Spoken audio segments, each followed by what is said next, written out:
Hello viewers, welcome back to my channel Srimata devotional. వీడియోలోకి వెళ్ళే ముందు కొత్తగా మన ఛానల్ ఎవరైనా చూస్తుంటే సబ్స్క్రైబ్ చేసుకోండి.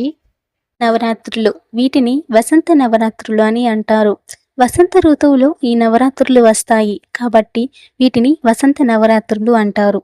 ఈ వసంత నవరాత్రులు చైత్రమాస శుక్లపక్షంలో పాడ్యమి తిథి నుండి చైత్రమాస శుక్లపక్షంలో ఉన్న నవమి తిథి వరకు ఉంటాయి. అంటే శ్రీరామనవమి వరకు ఉంటాయి. ఉగాది పండుగ నుండి ఈ నవరాత్రులు ప్రారంభమవుతాయి. ఈ నవరాత్రులు ప్రత్యేకంగా లలితాదేవికి పూజలు చేస్తుంటారు. వీటిని వసంత నవరాత్రులు అని, చైత్ర నవరాత్రులు అని, లలితాదేవి నవరాత్రులు అని అంటారు. ఇలా ఒక్కో ప్రాంతంలో ఒక్కో రకంగా పిలుస్తుంటారు. ఈ శక్తివంతమైన లలిత నవరాత్రులు ఈ సంవత్సరం 2025లో ఇప్పుడు వచ్చాయి.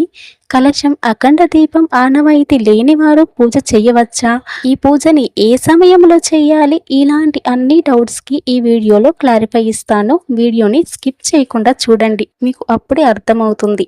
ప్రతి సంవత్సరం 5 నవరాత్రుల పండుగలు వస్తుంటాయి. వీటిలో గణపతి నవరాత్రులు, దుర్గాదేవి నవరాత్రులు, శరన్నవరాత్రులు అండి అందరికీ తెలుసు కదా.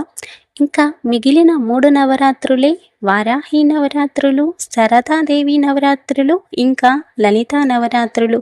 ఈ నవరాత్రులు చాలా కొంతమందికి వరకే తెలుసు. ఈ వసంత ఋతువులో వచ్చే నవరాత్రులు వసంత నవరాత్రులు.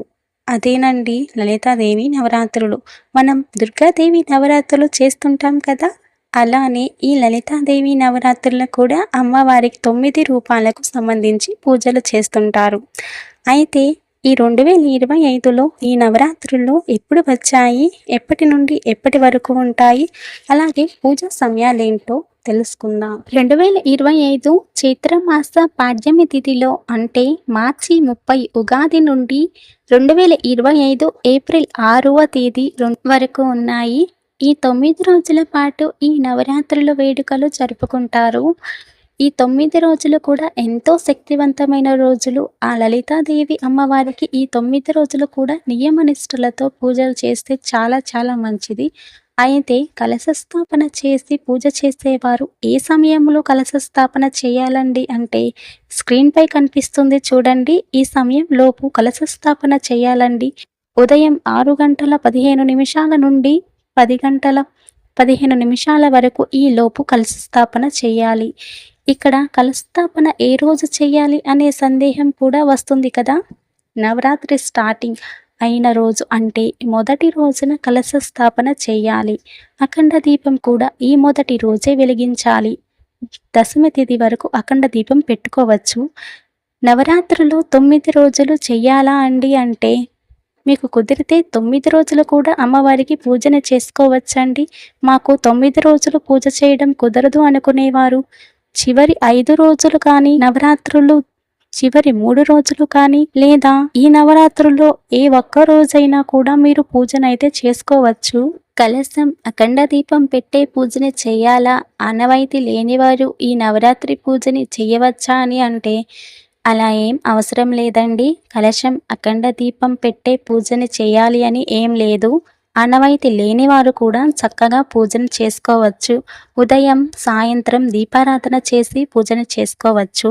అయితే కలశం, అఖండ దీపం పెట్టేవారు చాలా నిష్టగా నియమాలు పాటిస్తూ పూజనైతే చేయాలి. పూజని ఏ సమయంలో చేయాలండి అంటే మీరు ఒక్క సమయాన్ని పెట్టుకోండి, పూజ చేయండి. అంటే ఉదాహరణకి 6 గంటలకి ఉదయం పూజ చేస్తే సాయంత్రం కూడా 6 గంటలకి పూజను చేయండి. ఇలా 9 రోజులు కూడా మీకు కుదిరిన సమయంలో ఒకే సమయాన్ని పాటిస్తూ పూజనైతే చేయండి.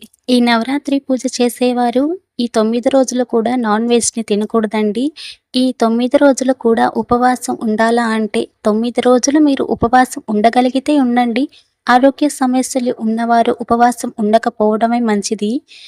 అయినా మేము ఉండగలము అండి, ఉండాలి అనుకుంటున్నామని, ఉపవాసం చేయాలనుకుంటున్నామని అంటే మీరు పాలు, పండ్లు, ఇంకా టిఫిన్స్ తీసుకుంటూ ఉపవాసం ఉండవచ్చండి.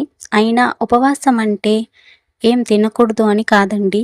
దైవానికి దగ్గరగా ఉండి ఆ దైవానికి సేవ చేసుకుంటూ ఉండడం. ఉద్వాసన ఎప్పుడు చెప్పాలి అండి అంటే ఏప్రిల్ 7వ తారీఖు సోమవారం దశమి అండి. 10వ రోజున ఉద్వాసన అయితే చెప్పాలి. ఈ నవరాత్రులు మాకు తెలియదండి, మేము ఎప్పుడు పూజ చేయలేదు, మేము చేయవచ్చా అంటే చేయవచ్చండి. ఎవరైనా ఈ నవరాత్రి పూజను చేసుకోవచ్చు. ఇంకా ఏమైనా డౌట్స్ ఉంటే కామెంట్ బాక్స్లో అడగండి, నేను చెప్తాను.